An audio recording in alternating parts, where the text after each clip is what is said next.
முக்தி பூர்ணம் மெய்யாகவே சதுகம் கோடிகால மக்களிடத்திலும் உள்ள சர்வ மூலமஞ்சள் நிரூபிக மகான்யராய கோபான் தாயாண்டவர்களை ஈட்டுப்பாடு.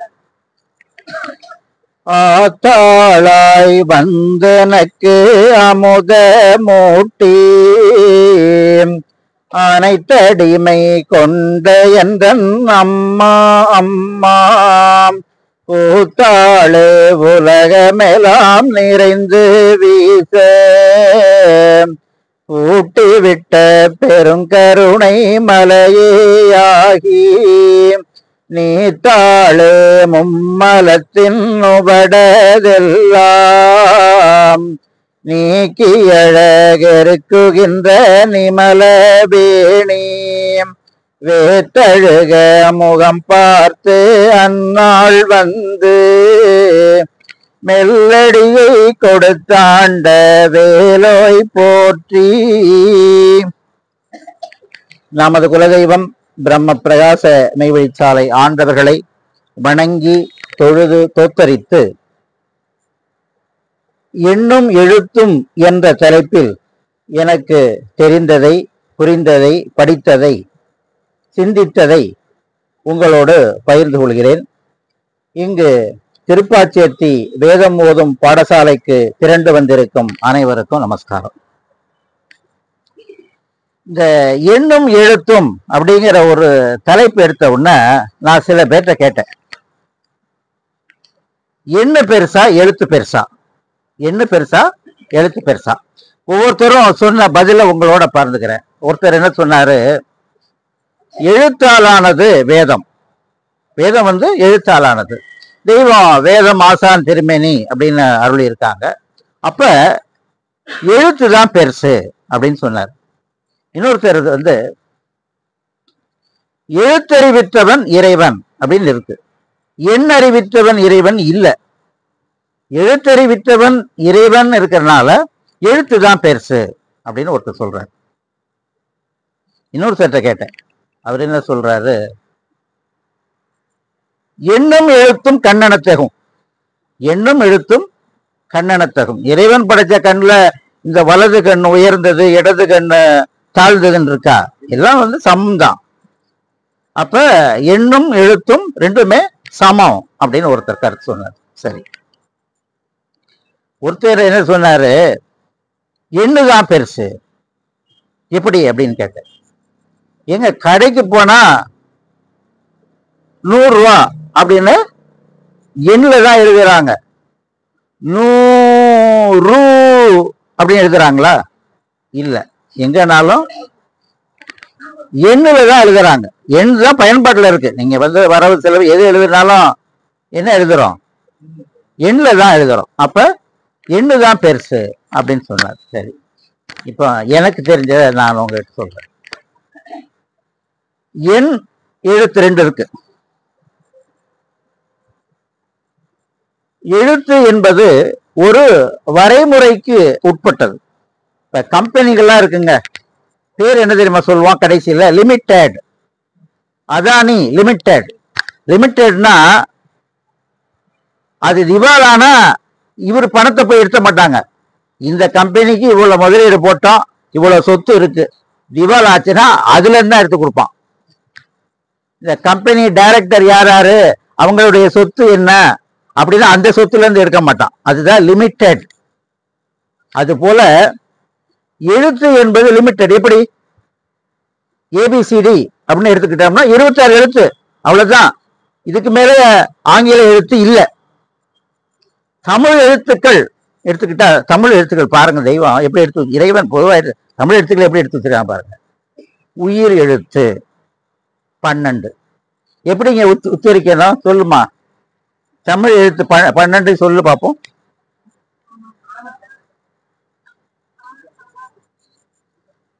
சரி, தெய்வம் எப்படி நமக்கு சொல்லியிருக்காங்கன்னா, அஆனா, ஆவண்ணா, ஈனா, ஈயண்ணா, உன்னா, ஊவண்ணா, ஏனா, ஏன்னா, ஐயன்னா, ஓனா, ஓவண்ணா, அவ்வண்ணா, அக்கண்ணா, எல்லாம் நம்மளை தான் குறிக்கும்.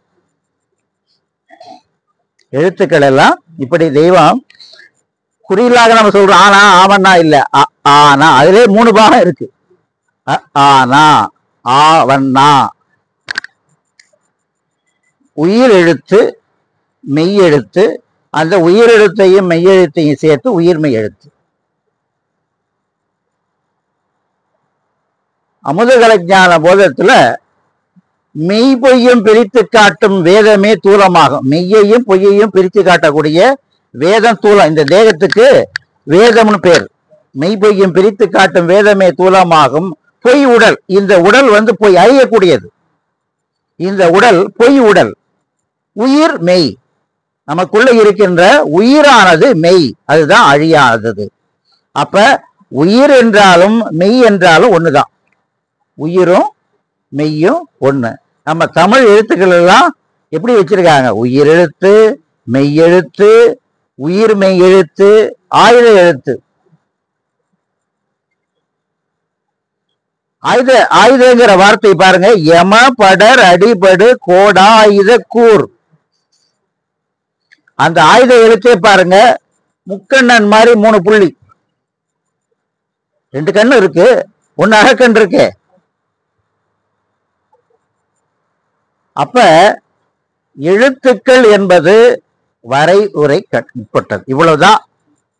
நீங்க தமிழ், நீங்க எத்தனை வார்த்தை இருக்குன்னாலும் ஒரு இத்தனை லட்சம், இத்தனை கோடி, இவ்வளவுதாங்க தமிழ் எழுத்து அப்படின்னு கொண்டு வந்துடலாம், இல்லைங்களா? எண் என்று பார்க்கும் பொழுது நீங்க 1 2 3 4 எண்ணிட்டு போனீங்கன்னா உங்க வாழ்நாள் முழுக்க எண்ணிக்கிட்டே இருக்கலாம். வாழ்நாள் முழுக்க எண்ணிக்கிட்டே இருக்கலாம். சரி, சின்னதாக்குவோம் அப்படின்னு போனோம்னா -1, -2, -3 நீங்க சொல்லிட்டு போனாலும் அப்பவும் போயிட்டு இருக்கலாம். அப்ப எண் என்பது முடிவற்றது. அப்ப எதுங்க பெருசு? முடிவுள்ளது பெருசா, முடிவற்றது பெருசா? இப்ப நாம இறைவன் எப்படிப்பட்டவர் அப்படின்னா முடிவில்லாத இறைவன். இறைவன் முடிவில்லாத இறைவன். இப்ப நாம சொர்க்கமோ நரகமோ முடிவில்லாததுன்னு தெய்வம் நமக்கு அருள் இருக்காங்க. நாம அந்த முடிவில்லாத பார்க்கல. அவரவரும் ஒரு 100 வயசுக்குள்ள வாழ்றோம். அதுதான் நாம பார்த்துருக்கோம். ஆனா இப்ப நாம நினைத்து பார்க்கிற மாதிரி எண் இருக்கு. எண்ணுல முடிவுங்கிறதே இல்லை, முடிவற்றது. எண் முடிவற்றதாக இருக்கு. அப்ப இறைவன் எப்படி இருக்கிறார்னா முடிவற்றதா இருக்கார். இந்த முடிவற்ற இறைவனை என்ன செய்யறோம்? எழுத்தாலத்தான் நாம அவருடைய சக்தியை தெரிஞ்சுக்க முடியும். எழுத்து வேணும். இப்போ நான் பேசுறேன்னா தெய்வம் வேதத்தை படிக்கிறேன், படிச்சு சிந்திச்சு பார்க்கிறேன். நம்ம நினைவுல தெய்வம், அதுதான் ஞானத்தை எடுத்து அருந்துவதற்கு 5 கரங்கள் 5 வழிகள் அப்படின்னு நமக்கு அருள் இருக்காங்க. அட்சர உபதேசம், வாயினால் பேசி புகுத்துகின்ற உபதேசம், அந்த உபதேச விளக்கத்தை கொண்டு உன் நாவை வேதனாவாக வளர்ப்பது, நினைவில் நின்று நினைவுக்கு உபதேசம், அறிவில் நின்று அறிவுக்கு நிம்மதி உபதேசம். ரைட்டுங்களா? இப்ப நமக்கு அட்சர உபதேசம். இப்ப நம்ம வேதத்தை படிக்கிறப்ப படிக்காம எப்படி தெரிய முடியும்? வேதத்தை படிக்கிறோம், அப்புறம் புரிய வைக்கிறாங்க. அப்ப அது ஒரு நமக்கு போதனை, வேதம் மூலமாக அட்சர உபதேசம். வாயினால் பேசி யாராவது ஒருத்தர் பேசுறாங்க, சொல்றாங்க, நாமளும் பேசி நம்ம காது கேட்கும். நாம பேசணும், நம்ம காது கேட்குது இல்ல. அப்ப யாரோ ஒருத்தர் பேசினா தான் நான் கேட்கணும் இல்லை. நம்ம வேதத்தை படிக்கிறதே படிப்பதாயின் சர்வாங்கங்களும் தோய படிக்க வேண்டும். அதுதான் பேசிக்கே. வாயில் சொல்லும் ராக ஞானம் செவி கேட்க வேண்டும். செவி கேட்ட பிறகுதான் மனம் தெரிஞ்சுக்கிறோம், அப்புறம் அறிவுக்கு போகும். ரைட். அடுத்தது நம்ம 2வது சொன்ன, 3வது என்னங்க? அந்த உபதேச விளக்கத்தை கொண்டு உன் நாவை வேத நாவாக வளர்ப்பது. இப்ப நாம படிச்சதுல உள்ளதை உள்ளபடி உரைத்தல், உள்ளதை உள்ளபடி உரைத்தல் ஈஸியா இருக்கும். இப்ப யமபடரை முறியடிக்கின்ற வல்லபம் பெற்ற ஒருவர் இருக்கிறார். யமபடரை முறியடிக்கின்ற வல்லபம் பெற்ற ஒருவர் இருக்கிறார். வல்லபம் பெற்ற ஒருவர் யாரு? நம்ம தெய்வம் தான். என்ன சொல்றாங்க? இருக்காங்க. எப்படி இருக்காங்க? செயல்ல. துளசிருமேனி இப்ப நம்மளால பார்க்க முடியல, வன்கனி விராதவத்துல மெய்வழிச்சால இருக்காங்க. ஆனா செயல், எந்த உலகத்துல எந்த ஊர்ல இருந்தும் தெய்வத்தை வணங்கினாலும் அந்த யமன்பதி எல்லையில யமன்ட்டு இருந்து காத்து ரட்சித்து சித்தர்களும் முத்தர்களும் பெற்ற அந்த அடக்கம், அந்த ஜீவப்பிரையான இப்ப கொடுத்துட்டு இருக்காங்க. அப்ப யமபடரை முறியடிக்கின்ற வல்லபம் பெற்ற ஒருவர் இருக்கிறார், அவர்களை தேடு. சரிங்க, இவங்கதான் தெய்வம், நமக்கு எல்லாருக்கும் தெரியும். ஆனா நான் தூங்கும்போது நான் மறந்துட்டேன். தேடு, தூங்கின மறந்துட்டேன், என்னையே மறந்துட்டேன், அப்புறம் தெய்வத்தை நான் எங்க நினைக்கிறது? அப்ப அந்த தேடுங்கிற செயல் எப்ப வரைக்கும்னா நாம அடக்கமாற வரைக்கும்.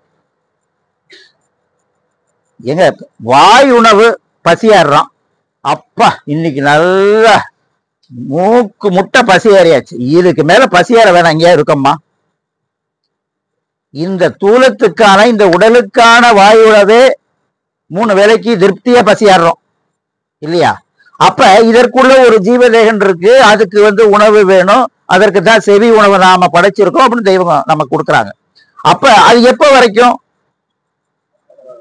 நம்ம ஆயுள் முடிகிற வரைக்கும், நாம எப்ப அடக்கமாறோமோ அது வரைக்கும்.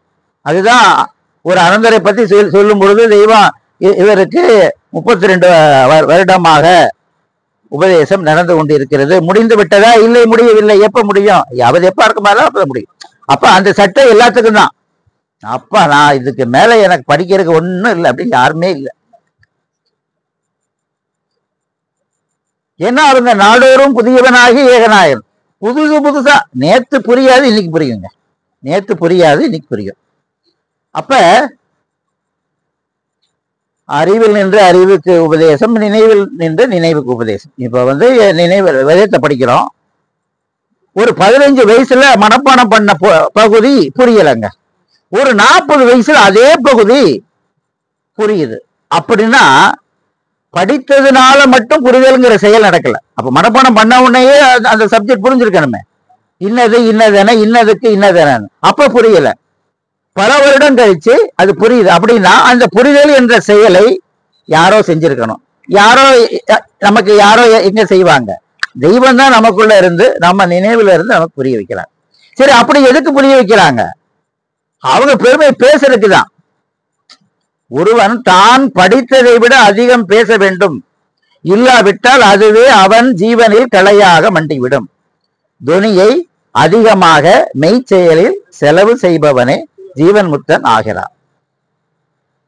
அப்ப இந்த எழுத்துன்னு பாத்தீங்கன்னா விதி எழுத்து மதி எழுத்து அப்படின்னு சொல்றாங்க. எழுத்துல 2 சொல்றாங்க, விதி எழுத்து மதி எழுத்து. விதி எழுத்து அப்படின்னா நாம பிறக்கும் பொழுது நம்முடைய அந்த தலை ஓட்டுல பிறவிப்பிணி என்ற யமன் கையில் சிக்குகின்ற அந்த சட்டம் பிறந்தது எல்லாம் இறக்கும், யமன் கையில மாட்டி இறக்கும். இதாங்க பிறவிப்பிணி. நமக்கு நோய்ங்கிறது எப்பவுமோ வருது, டாக்டரை பார்க்கிறோம், குணமாக்குறோம். ஆனா பிறந்த உடனேயே விதி எழுத்து. விதி எழுத்து என்ன? பிறந்த ஒவ்வொருவரும் யமன் கையில் சிக்கி இறப்பார்கள். இதுதான் விதி எழுத்து. அப்ப இந்த விதி எழுத்திலிருந்து தப்புவதற்கு மதி எழுத்து வேணும். விதி எழுத்திலிருந்து தப்புவதற்கு மதி எழுத்து வேணும். அதுதான் அந்த மதி எழுத்து யார்கிட்ட இருக்குன்னா குரு கிட்ட இருக்கு.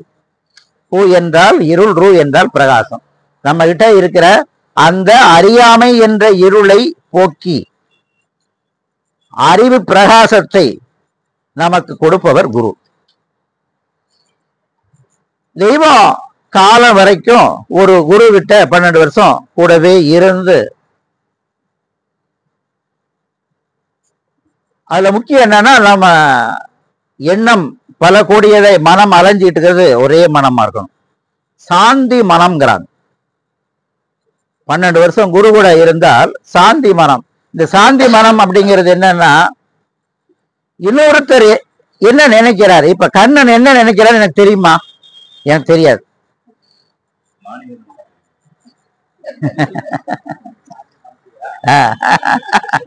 அவருக்கும் தெரியாது, ஏன்னா அது கடல்.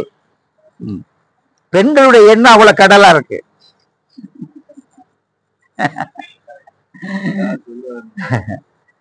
அப்ப தெய்வம் அந்த மனமானது ஒருநிலைப்பட்ட உடனே குரு என்ன நினைக்கிறாங்கன்னு குரு இன்னதான் நினைக்கிறாரு, இன்ன சொல்ல போறாரு. அப்ப இந்த நிலைக்கு வந்த பிறகுதான் தன் கூட இருக்கிறவங்களுடைய மனதை மைண்ட் ரீடிங் சொல்றது. இன்னொருத்தர் மனத்தை ரீட் பண்ணி என்ன நினைக்கிறாங்க, அந்த அந்த நிலைக்கு மனம் ஒரு நிலை ஆன பிறகுதான் இப்படி புறத்துல போய் பார்த்தத அகத்துக்குள்ள அந்த குரு பார்க்க வைக்கிறார்.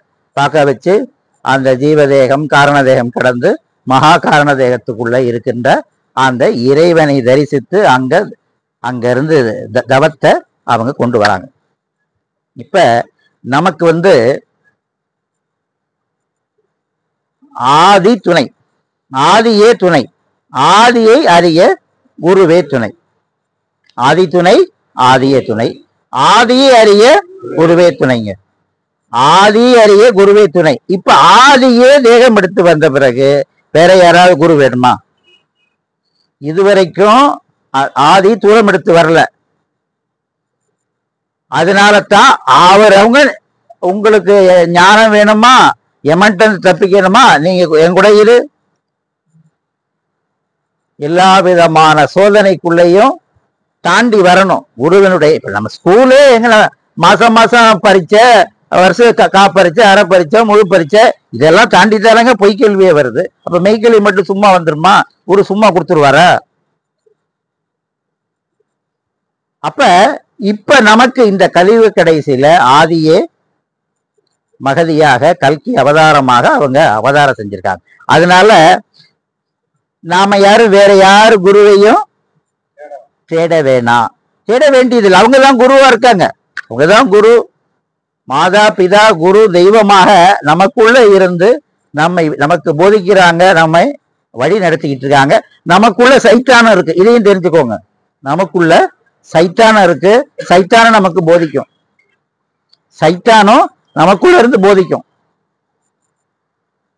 சிவராஜ் சபையில நான் ரெகுலரா நாங்க போயிட்டு வருவோம்.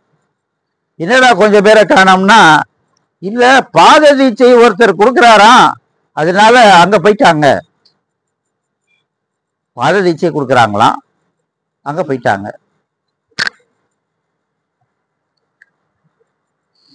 இதெல்லாம் தெய்வம் ஆர்வ சித்தமாக கேள் அப்படின்னு வேதத்தில் இருக்கு. எப்படி கேட்கணும்? ஆர்வ சித்தமாக. இப்ப நிறைய ஆர்வ கோளாறு இருக்கு, ஆர்வ கோளாறு இருக்கு. நம்ம வேதம் இருக்குங்க, தெய்வம் இருக்காங்க, ஞானிகள் இதுவரைக்கும் வந்த ஞானிகள் இருக்காங்க. இருக்காங்களா? இருக்காங்க. அனந்தாதி தேவர்கள் தெய்வத்துடைய அருளால் தனக்குள் இருக்கின்ற அந்த இறைவனை விஸ்வரூப தரிசனையாக தரிசித்தவர்கள். இப்ப நாலாவது நாம மனு நமக்குள்ளெல்லாம் ஒன்னும் தரிசிக்கல, ஆனா அவங்கதான் தெய்வம்னு தெரியும். அவங்களுடைய செயல்னால அனந்தர்கள் சொல்றாங்க எல்லாம் காரணம். வேதத்துல என் டைம் என்னன்னு எனக்கே மறந்து போச்சு. இல்ல எத்தனை மணிக்கு முடிக்கணும்னு எனக்கு மறந்து போச்சுன்னு.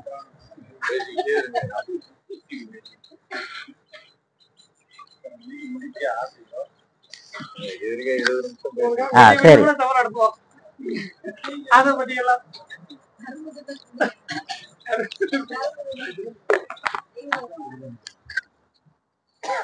இப்ப பாடல்ல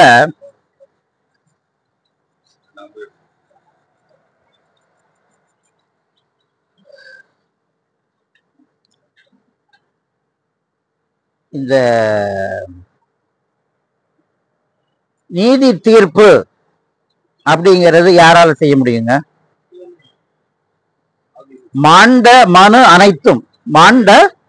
அனைத்தும் மண்ணில் இருந்து எழுப்பி தோன்றும் தீர்ப்பினில் ஏற்றி சொர்க்கம் நரகம் என்றும். இப்ப இது யாரால செய்ய முடியும்? யாராலங்க செய்ய முடியும்? தெய்வம் ஒருத்தர் தான். அப்ப இந்த கிரந்தத்தில் செயலில்லாத வாசகமே கிடையாதுங்கிறது யாருக்கு பொருந்தும்? அவங்களுக்கு பொருந்தும். அவங்க வேதத்துல இருக்கிறது யாருக்கு பொருந்தும்? அவங்கதான் அருளியது. அப்ப யாருக்கு பொருந்தும்? அவங்களுக்கு மட்டும்தான் பொருந்தும். ரைட்.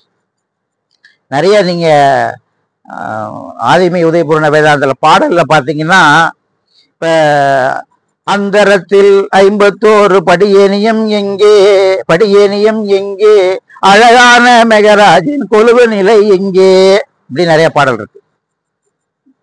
இந்த இதெல்லாம் இதுவரைக்கும் ஞானிகள் எல்லாம் அந்த 51 படியேனியில ஏறி இறைவனை தரிசித்தார்கள். சரிங்களா? அவங்க முயற்சி இல்லை, அவங்க முயற்சி இல்லை. தெய்வமும் அனந்தாதி தேவர்களை தரிசிக்க வச்சாங்க.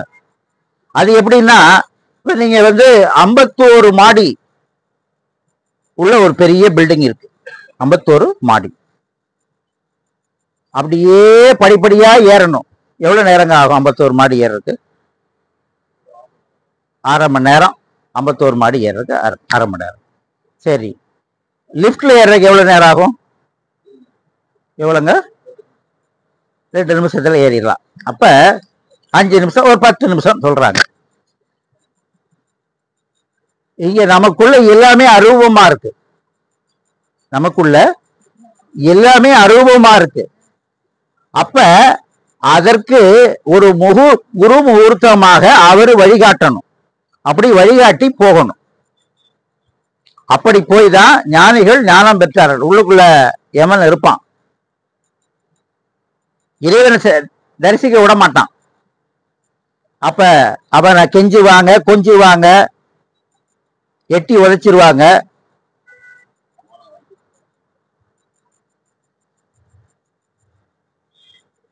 அனந்தர்கள் இதெல்லாம் ஏதாவது செஞ்சாங்களான்னா எதுவும் செய்யல.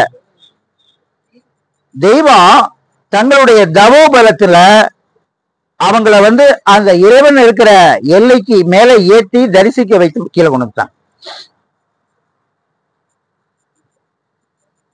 ரைட்டா? அப்ப இதுவரைக்கும் வந்த ஞானிகள் தெரிஞ்சது அனந்தர்கள் தெரியாது. அவங்கள அந்த ரூட்ல போகணும் கூட சொல்லல. போனா மாட்டிக்கிடுவாங்க, போனா மாட்டிக்கிடுவாங்க, திரும்பி வர முடியாது. ஏன்னா இது இப்ப நம்ம நீங்க 1ஆம் கிளாஸே படிக்காத ஒரு பிள்ளைய காலேஜ் புக்கை கொண்டு வந்து கொடுத்து படிக்கணும், எப்படி படிக்கும்? அதே ஒரு பிள்ளைய 1வது 2வது 3 4 5 6 7 8 9 10 11 12 பிடிச்சிட்டு அப்புறம் காலேஜில் சேர்த்தா படிச்சிருது. அப்படித்தானே? அப்ப இதுதான் வேதத்துல நிறைய விஷயங்கள் ஞானிகளுக்கு போக்குவரத்து. அவங்க போயிட்டு வந்திருப்பாங்க. நாம அனந்தர்களும் போயிட்டு வந்திருக்க மாட்டாங்க. தெரியும் தன் முயற்சியில போறது எப்படி. ஏற்றி லிப்ட்ல போறதுக்கும் ஏறி போறதுக்கு எவ்வளவு வித்தியாசம் இருக்கு. இப்ப அறிவு, உயிர் அப்படின்னு சொன்னோம்னா, இப்ப நான் சொல்றேன்னா எதையா பார்த்தேன்னா இல்ல, நமக்குள்ள இருக்கு, அவ்வளவுதான். ஆனா அனந்தர்களுக்கு உயிர் இதான், இப்படிதான் இருக்கும் தெரியும். அப்ப நாம உயிர்னு சொல்றதுக்கும் அவங்க உயிர்னு சொல்றதுக்கும் வித்தியாசம் இருக்கு. அவர்கள் தெய்வமுடைய அருளால் உயிரை தரிசித்தவர்கள். ரைட்டா? இப்ப நாம அப்படிலாம் தரிசிக்கல, வேதத்துல உள்ளதை வச்சு நாம சொல்லிக்கிட்டு இருக்கோம் இப்படிதான் இருக்கு அப்படின்னு. இப்ப மனிதனாக பிறந்தவர்கள் தன்னை அறிதல் அப்படிங்கிறத ஒண்ணு சொல்றாங்க. மனிதனாக பிறந்த தன்னை அறியணும், செல்ஃப் ரியலைசேஷன், தன்னை அறிதல். இப்ப அனந்தாதி தேவர்கள் எல்லாம் கேட்டீங்கன்னா நாங்கள்லாம் தன்னை அறிந்தவர்கள் அப்படின்னு சொல்றாங்க. ஞானிகளை கேட்டோம்னா நான் தன்னை அறிந்தவன், என்னுடைய குருவினுடைய அருளால குருமூர்த்தமாக நான் என் முயற்சியில போய் தன்னை அறிந்தேன்னு சொல்லுவாங்க. அனந்தாதி தேவர்கள் தெய்வத்துடைய அருளால என்னை தன்னை அறிய வச்சாங்க. அதான் தன்னை அறிந்தது உன்னை ஐயா, அவங்க பலம். இப்ப நமக்குன்னு ஒரு வழி கொடுத்துருக்காங்க. நமக்குன்னு தன் என்ற ஜீவ உரையாகி ஆலயத்தில் தன் என்ற ஜீவ குகையாகிய ஆலயத்தில் உன்னை குடியேற்றி வைக்கும் ஒரு தெய்வ ஆசானின் நோக்கிற்கு இணங்கி நடத்திலே தன்னை அறிந்து தவம் செய்தல் என்பதாகும். இப்ப நாம சின்ன பிள்ளைகளுக்கு என்னங்க செய்ய முடியும்? நாம சின்ன பிள்ளைங்க, அறியா பருவம். அப்ப அவருடைய நோக்கிற்கு இணங்கி நடந்தாலே தெய்வம் தன்னை அறிந்தவர்களா, அதான் தன்னை அறிவதற்கு நமக்கு அதான் வழிங்க. வழி வழி என்பார், வழி வேறு இல்லை, மெய்வழி ஒன்றே, வாழி இவ்வழியே. இப்ப என் எடுத்துக்கிட்டோம்னாங்க, இறைவன் ஒன்னா நம்பருங்க. இறைவன் ஏன்னா ஏகநாயகனாகிய இறைவன், இறைவன் ஒன்று. இப்ப நாமெல்லாம் ஜீவர்கள், நாம ஜீவர்கள், நம்ம ஜீரோ, நாம ஜீரோ. இந்த ஜீரோக்கு அப்புறம் ஒண்ணு போட்டா அதை எப்படிங்க உச்சரிக்கணும்? 0 1, ஒண்ணுக்கு தான் மதிப்பு. 1 போட்டு 0 போட்டா அது 10. அதுதான் அறிவு முன்னும் அந்த அறிவின் வழி மனமும் நடப்பது மெய்வழி. அறிவு முன்னும் யாரு? நம்ம தெய்வம் தான் அறிவு. நமக்கு அறிவை உள்ளுக்குள்ள தரிசித்தோமா? இல்ல.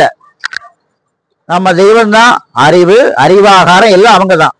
அப்ப அறிவு முன்னும் அந்த அறிவின் வழி மனமும் நடப்பது அதான் மெய்வழி. அதுக்குதான் பேர்லயே என் பேரு சாலை ஜெய சுந்தரன். இதுல சாலை என்பது, சாலை என்றொரு மெய்மேனி தெய்வம் அவருடைய நாமம். அனந்தர்களுக்கு மெய்வழி அப்படின்னு பேர் கொடுக்குறாங்க. ஏன்னா தனக்குள் இருக்கின்ற அந்த மெய்யை, அந்த உயிரை, அந்த இறைவனை தரிசித்தவர்கள். இப்ப நாம உள்ளுக்குள்ள இருக்கிற இறைவனை தரிசிக்கல, துலந்தாங்கி வந்த தெய்வத்தை தெரியும். நாம தரிசனம் பண்ணியிருக்கலாம், இல்லைன்னா தெரிஞ்சிருக்கலாம். அனந்தர்கள் சொல்றாங்க, நாம அந்த பொங்கல் வீடியோலாம் இருக்கு, தெய்வம் அந்த கடைசி பொங்கல் இதுல தெய்வம் தீப்பந்தம் காமிக்கிற இதெல்லாம். அப்ப நாம ஜீரோங்கிறது நல்லா தெரிஞ்சுக்கணும். நாம ஜீரோங்கிறது தெரிஞ்சுக்கணும். அந்த ஒன்று பக்கத்திலேயே இருந்தா காப்பாத்துவாங்க. இப்ப அமரர் மனு விலங்கு புல் ஊர்வன ஜலமால் சென்று சரிக்கணும் இப்படின்னு 7 வகை தோற்றத்துல அமரர், அடுத்து மனு. இந்த நரன் என்ற ஒன்று இல்ல, நரன்னு ஒண்ணு இல்ல. இந்த நரன்னா யாருன்னா, இந்த புலோகத்துல பிறந்து இறைவனை அறியணும் அடையணுங்கிற எண்ணமே இல்லாம, இறைவனை அடையணும் எண்ணமே இல்லாமல் இருப்பவர்களை இறைவன் ஒரு ஒரு தோற்றமாகவே எடுத்துக்கல. நரனாக பிறக்கிறான், நரனாகவே வாழ்றான், இறந்து போறான், நரகத்துக்கு போறான்.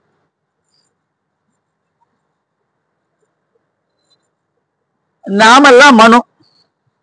ரொம்ப எளிமையா நமக்கு தெய்வம் அவருடைய மூல மந்திரத்தின் அடிப்படையில் இந்த மூவரையும் பிரிக்கிறாங்க.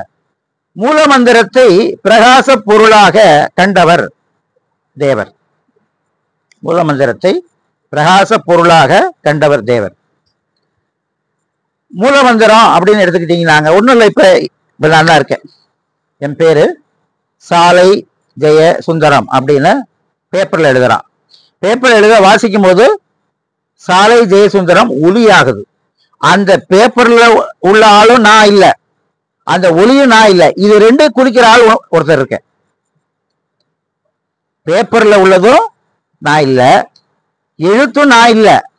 அது ரெண்டையும் குறிக்கிற ஒரு உயிர் உள்ள ஒரு ஆள் இருக்க. அதை போல பஞ்சாட்சரம் அஷ்டாட்சரம் இந்த மூல மந்திரங்கள் எல்லாம் நமச்சிவாய அப்படின்னா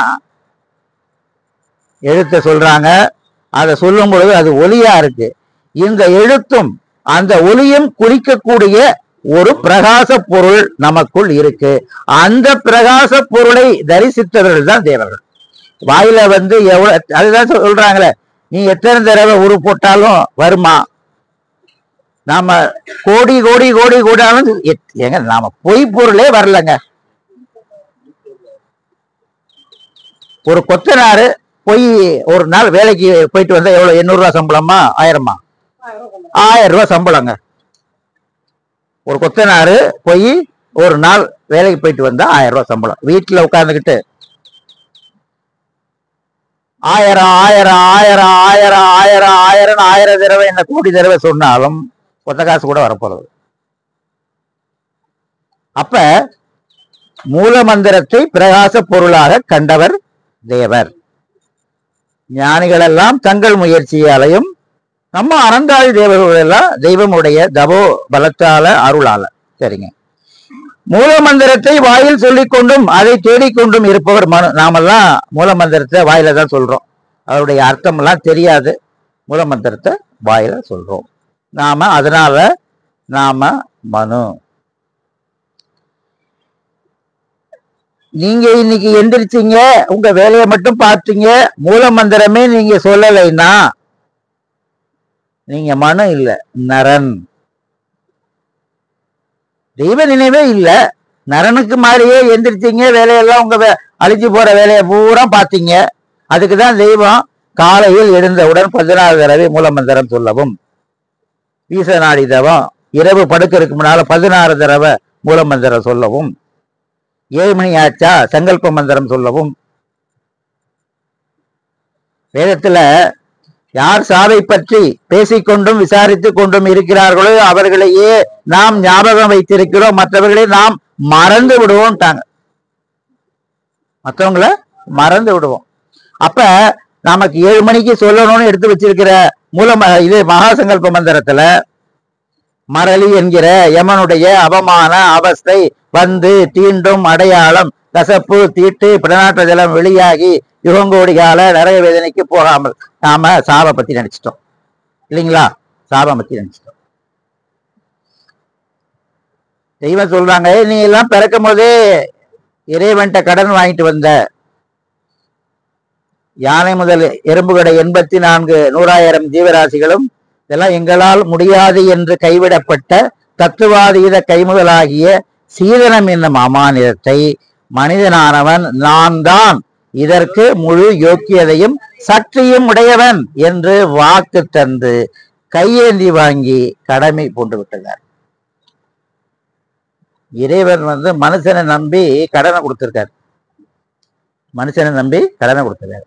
நம்ம மனுஷன் எப்படின்னு கேட்டீங்கன்னா, கடனை வாங்கிட்டு கூட இந்த கையெழுத்து நாள்ல நீ என் கையெழுத்தை பார்த்து பார்த்தா இது போலி கையெழுத்து,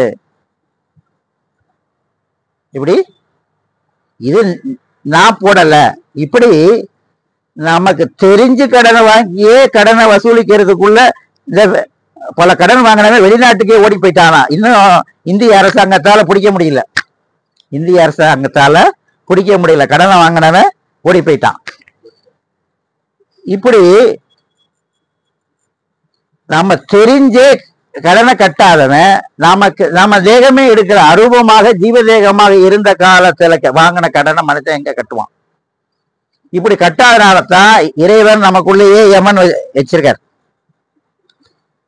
இவனை கொடுத்த மூச்சு முடிஞ்சு போச்சுன்னா போச்சு, அமுட்டான், அதோட க்ளோஸ். அதுவும் யமன் ரொம்ப நல்லவன், எந்த பழியும் அவன்கிட்ட இருக்காதுங்க. பஸ் போச்சுங்க, பள்ளத்துல உருண்டுருச்சுங்க, 10 பேர் செத்தாங்க. அதுக்கு யமனே காரணம் இல்ல, பஸ் தான் உருண்டு பள்ளத்துக்குள்ள விழுந்துச்சு.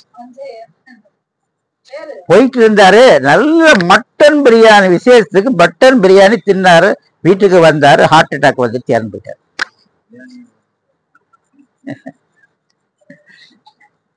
இதுக்கு யமன் காரணம் இல்ல, அவன் தின்னா அதனால வந்துச்சு, ஹார்ட் அட்டாக் வந்துச்சு போச்சு. அப்ப யமன் எந்த பழியும் அவன் ஏத்துக்க மாட்டானா. இப்படி கடனை வாங்கிட்டு கடனை கொடுக்கலைன்னா இறைவன் க்ளோஸ் பண்ணிடுறாரு. இப்ப நம்மால அமானிதம் 7 இருக்கு. காலம், நியதி, கலை, வித்தை, அராகம், புருடன், சுத்தமாயை, இப்படி எல்லாம் 7 இருக்கு. 7ன்னு எனக்கு இருக்குன்னு தெரியும். இந்த கடனே என்னன்னே தெரியாது. இது எப்படின்னு கட்டுறது? கடன் எல்லாம் அரூபமா இருக்கு. நம்ம ரூபமா இருக்கும் போது வாங்கினதே கட்ட முடியல. அரூபமா இருக்கிற கடனை எப்படி கட்டுறது? அப்ப அதனாலதான் தெய்வம் நமக்காக அவங்கதான் கடன் கட்டணும். வேற என்ன செய்ய முடியும்? நம்மளால முடியலன்னா அதுக்குத்தான் 7 மணிக்கு சங்கல்பம் வந்து நான் வச்சுக்கூடா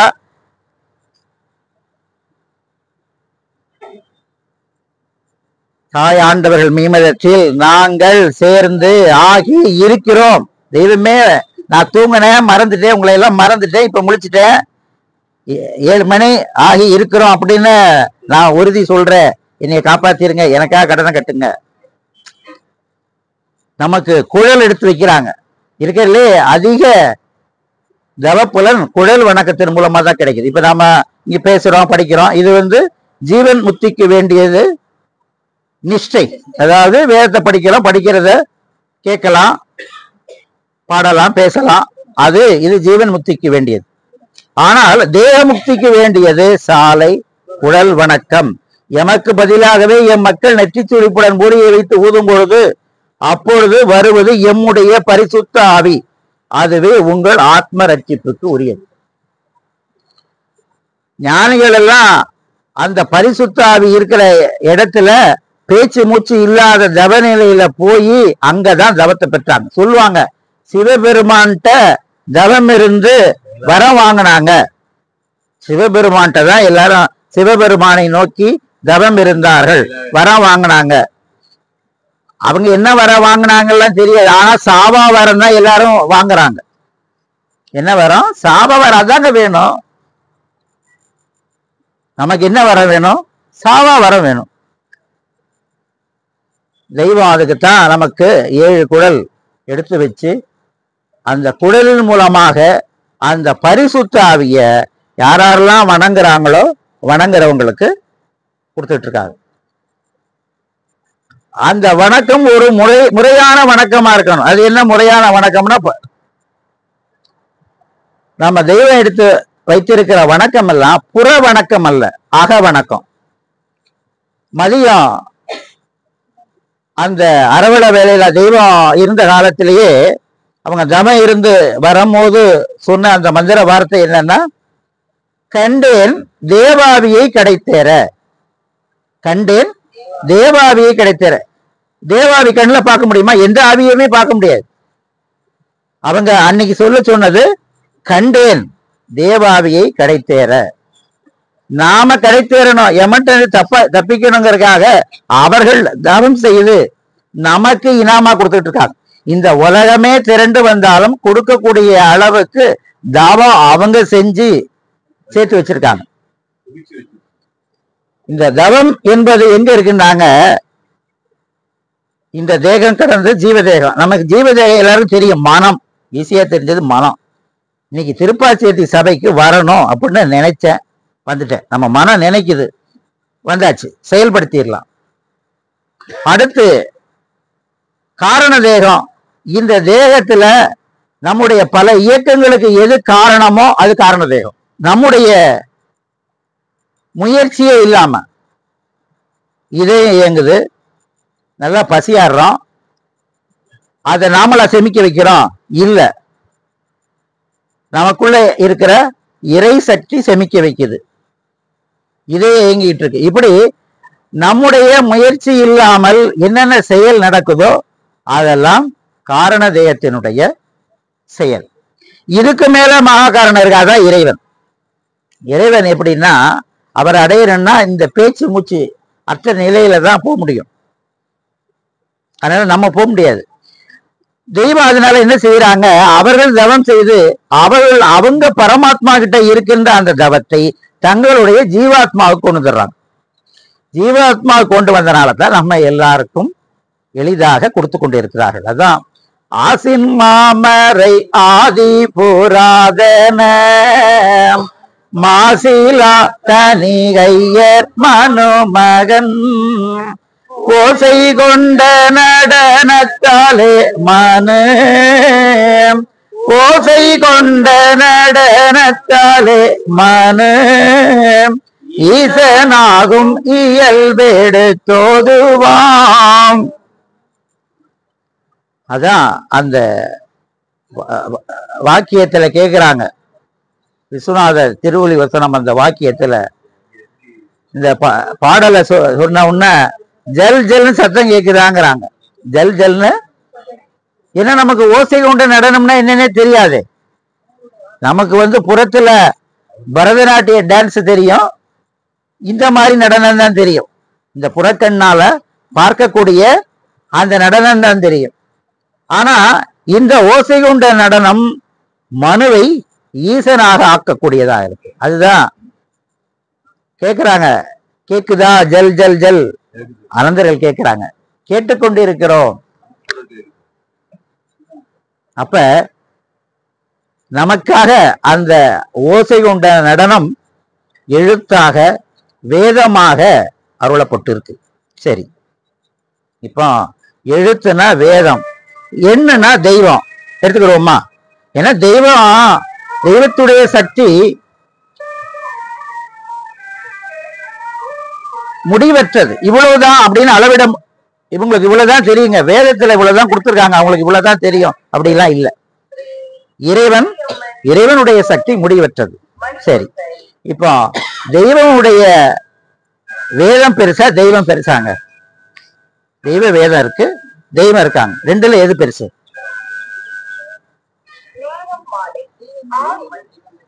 தெய்வம் தான் பெருசு. எப்படின்னு கேட்டீங்கன்னாங்க, இந்த வேதத்தை வச்சு தெய்வத்துக்கு இவ்வளவுதான் தெரியும் போல் இருக்கு, இவ்வளவுதான் நமக்கு அருள் இருக்காங்க அப்படிலாம் நினைக்காதீங்க. இப்ப தேகம் எடுத்தாங்க நமக்கு, அதுதான் தெய்வம். ஞானத்திற்கல்ல அந்நாட்டினுக்கு வித்தெடுக்கவே நாம் வந்திருக்கிறோம். இப்ப ஞானத்துக்கு வந்த வேதத்துல இந்த இதெல்லாம் படி. இப்ப ஒரு முழு வேதத்தை படிச்சாதான் நான் உபதேசம் கொடுப்பேன்னா எத்தனை பேரால படிச்சுக்க முடியும்? எத்தனையோ வயதான பாட்டிமார்களுக்கெல்லாம் உபதேசம் கொடுத்திருக்காங்க. அப்ப அந்த உபதேசம் கொடுத்தது அவங்கதான் தெய்வம். இந்த 5 அடி உயரம் மனிதர் அல்ல அவங்கெல்லாம், அவங்க தெய்வம். நமக்காக இந்த தேகத்துல வந்திருக்காங்க. தெய்வம் இன்னொரு வாக்கியத்துல, எம்மை உன்னை போல் மனித உரு என்று நினைக்காது, ஏன் தெய்வத்துடைய உருவத்தை வச்சுக்காத அப்படின்னு தெய்வம் நமக்கு அருள் இருக்காங்கன்னா, எம்மை உன்னை போல் மனித உரு என்று நினைக்காதே, சர்வகால வேத மதிமகத்துக்கள் தேடி நிற்கும் வஸ்து பொருள் என்று நினை. இதுவரைக்கும் ஞானிகள் எல்லாம் தனக்குள்ள போய் தரிசித்தாங்களே, அந்த அழியா வஸ்து, அந்த அழியாமையில் ஆக்குகின்ற வஸ்து நமக்காக இந்த 5 அடி தூரம் எடுத்து வந்திருக்காங்க. அப்ப அடுத்து தெய்வம் நித்திய தேகம் எடுத்து வரும் பொழுது இந்த உருவத்துல வரமாட்டாங்க. நம்ம நினைவு இதையே நினைச்சுக்கிட்டு இருந்தா அப்ப வேற ஒரு உருவத்துல வரும் பொழுது அவங்கதான் தெய்வம்னு தலையில ஏறாது.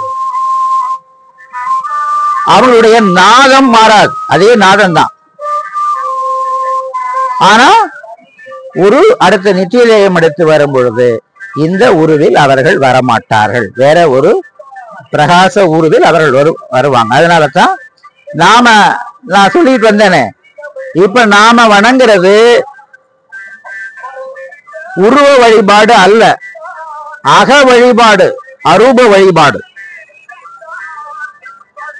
எதுக்கு 1/2 மணி நேரம் அங்க பாடுறாங்க? நம்ம நினைவு புற நினைவா புறத்துல இருக்கு, புற நினைவா புறத்துல இருக்கு. ஒரு 1/4 மணி நேரமாவது முன்னால ஆலயத்துல அமர்ந்து அங்க பாடுறத நாம கேட்டு திருப்பி படிக்க முடிஞ்சா படிச்சு அந்த 1/4 மணி நேரம் இருந்தா தான் இந்த புற நினைவு அகநினைவா வரும். அந்த அகநினைவுல அந்த வேத மந்திரங்களை சொல்லும் பொழுதுதான் அந்த பரிசுத்த ஆவிகிட்ட இருந்து உள்ள தவத்தை கொடுக்க முடியும். நம்ம வரும்போதே போனை பேசிக்கிட்டே வந்தால் நினைவு எங்க இருக்கும்? போனை பேசிட்டு வர்றோம், போன் பேசுறதாக இன்னென்னலாம் கேள்வி கேட்டிருக்காரு, அவருக்கு பதில் சொல்லலாம், ரைட். அப்புறம் இந்த வணக்கம் வச்சு முடிஞ்ச உடனே அவங்க பேசுறாங்க.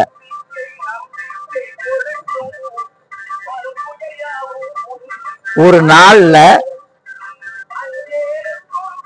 வணக்க நேரம் என்னங்க? மதியம் 1/2 மணி நேரம், மாலையில ஒரு 1/2 மணி நேரம், இரவு 1/2 மணி நேரம். இதானாங்க அங்க. இந்த 1/2 மணி நேரம் கூட நம்மால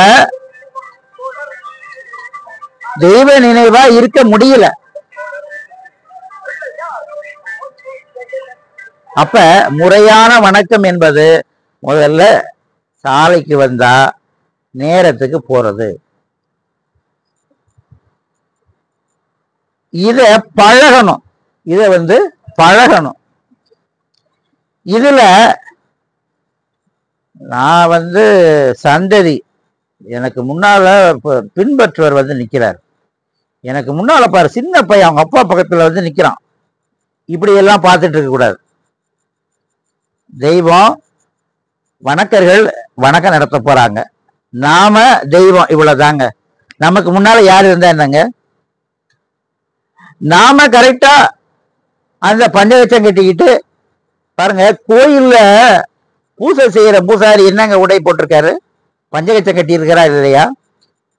கோயில்ல பூஜை செய்யற பூசாரி பஞ்சகச்சம் கட்டிட்டு வணங்குறார். அப்ப நாம தெய்வத்தை வணங்கும் போது எப்படி வணங்க வரணும்?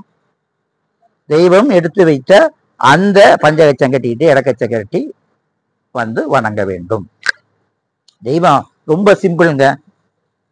கொங்கத்தனமாக கூமுட்டைத்தனமாக நம்பி நடப்பாயானால் பிழைப்பாய்.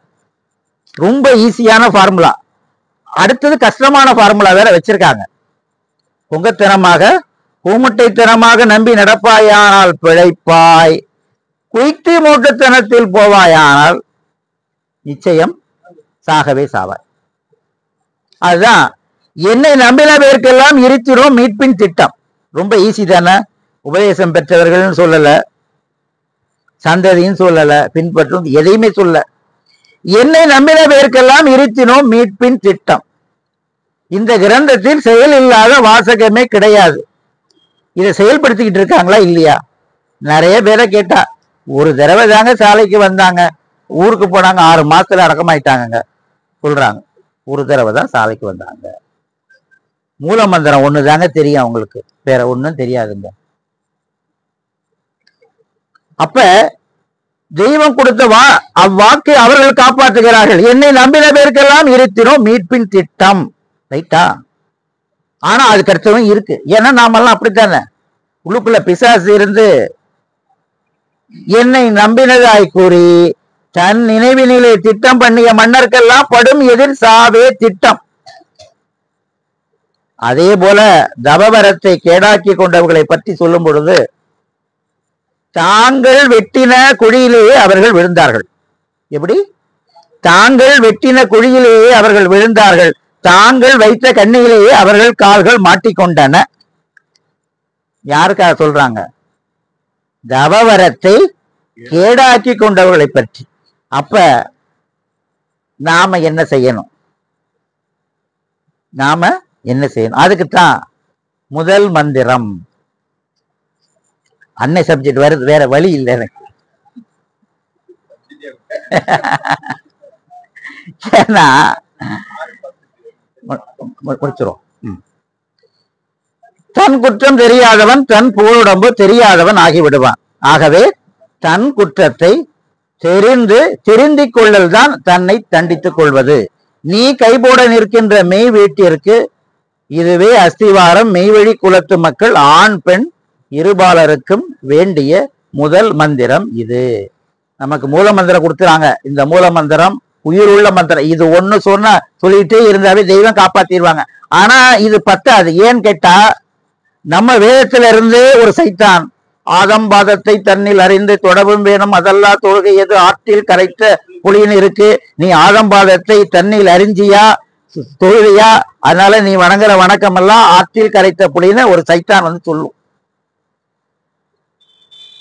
தெய்வம் எமக்கு பதிலாகவே எம் மக்கள் நெற்றி திருப்படம் ஊதும் பொழுது அப்பொழுது வருவது எம்முடைய பரிசுத்த ஆவின்ட்டாங்க.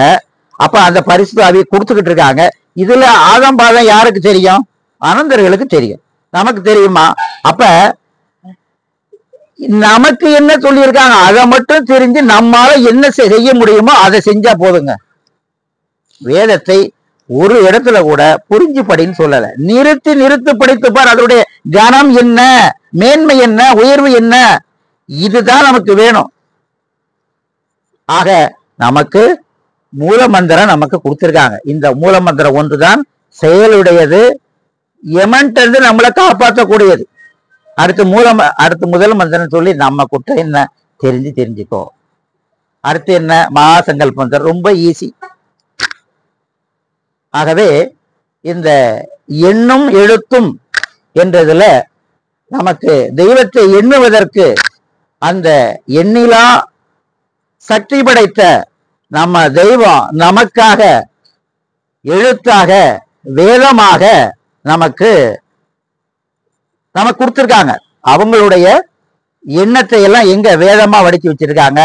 அந்த வேதத்தை நாம் விழுங்க வேண்டும். நான் இன்னைக்கு பேசுறேன்னா என்னைக்கோ ஒரு நாள் விழுங்கினேங்க. சின்ன வயசுல விழுங்கினேன்.